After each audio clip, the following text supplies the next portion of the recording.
आता कांदा उत्पादक शेतकरी आणि कांदा निर्यातदारांसाठी मोठी बातमी। बांगलादेशने कांदा आयातीला परवानगी दिली आहे।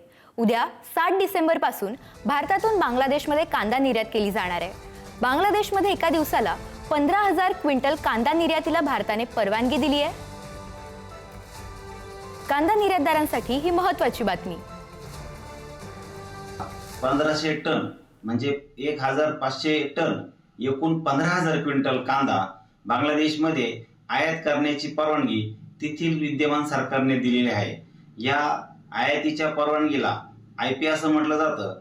एकूण 50 आयपी एका दिवसाला दिले जातील आणि 1 ऑगस्ट 2025 च्या दरम्यान बांगलादेशमधील ज्या ज्या आयातदारांनी यासाठी तिथं सरकारला अर्ज केले होते त्याच आयातदारांना हे लिमिटेड आणि मर्यादित आयपी दिले जाणार आहे।